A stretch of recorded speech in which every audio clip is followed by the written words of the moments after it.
Ever had a childhood meal that feels like home in a bowl? For me, that one special dish is Fideo Loco, a simple yet so warming soup my family has enjoyed for generations. Today, I'll be sharing my own personal recipe with you.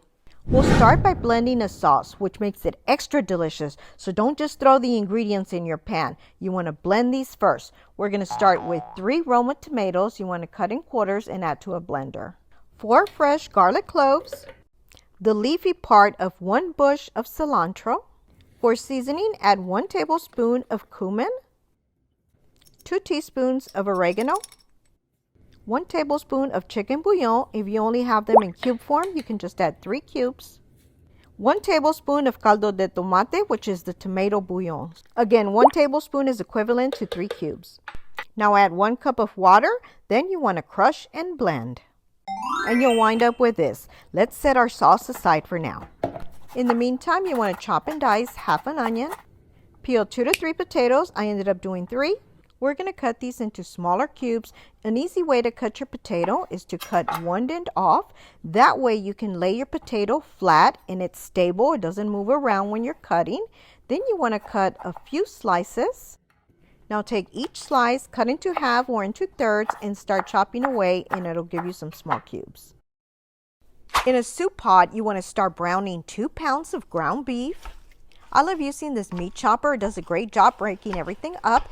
If you want one, I'll post a link in the description below, along with other items that I use in my kitchen. While my meat is still slightly pink, I like to add my potatoes, since the potatoes will take a little longer to cook. If you have any grease in your beef, don't get rid of it yet. Use it to your advantage to cook the potatoes. Now, if you do have lean beef, you can always add a little bit of olive oil in there. You want to mix for a few minutes until your beef is browned. Once your beef is brown, you may notice a lot of grease in here. If you do have a lot of grease, you can go ahead and drain that. After you remove the grease, just give it a quick mix, and then we're going to set this aside temporarily. In the meantime, to a large pan, add 2 to 3 tablespoons of olive oil. You're going to need some Vermicelli Fideo noodles. Now, they make 2 different brands in my area. This is the one that I prefer, but I only have 1 box and I'm using 2. So today we're going to be using this brand, which I actually grew up with. When you open the box, you're going to notice it really doesn't come with much. They kind of cheat you. This is about how much you get. So that's why I like to use 2 boxes. But these are very inexpensive. And by the way, this is a very friendly budget meal. This step is very important. You want to mix your noodles until they get nice and toasted. You'll notice them turning kind of like a lighter color, and then they turn into a golden brown color. It might take a few minutes. If you notice that you're burning your noodles, just turn your heat down a little bit.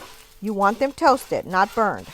Now, the vermicelli noodles themselves were originally produced in Europe, but they quickly spread to Mexican and Latin American cuisine. As you can see, the noodles have turned into a nice golden color, so we're going to go ahead and add our onions in. By the way, if you're enjoying this video and want to see more videos like this, be sure and subscribe, and don't forget to hit the little bell to get notified of any new videos I post. And you want to also visit me on my community section, where you'll get to know me on a more personal level. Alright, this looks pretty good, so now we're ready to add our noodles into our big pot. I brought it back to this burner. We're giving it a good mix. Then we're going to add the sauce that we blended. We're also going to add 1 small can of tomato sauce. Then you want to add 4 cups of water.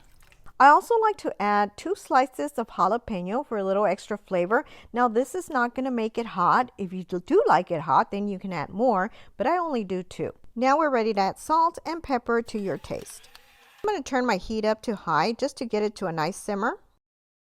Once it comes to a slight bubble, you're going to grab a can of pinto beans. Make sure you drain and rinse them to remove all the starch, then add them to your pot.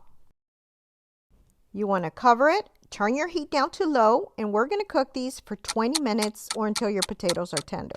20 minutes later, let's check on our soup and make sure our potatoes are fork tender. Just put a fork right through a potato. If it goes through, it's ready. You can garnish with a little bit of cilantro. You can heat up flour or corn tortillas. I grew up dipping mine in my soup.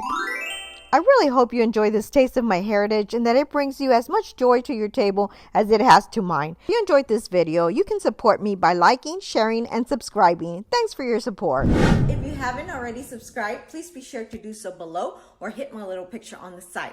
Also, don't forget to hit the little bell to get notified of all of my new videos, and please be sure to check out these links on the site.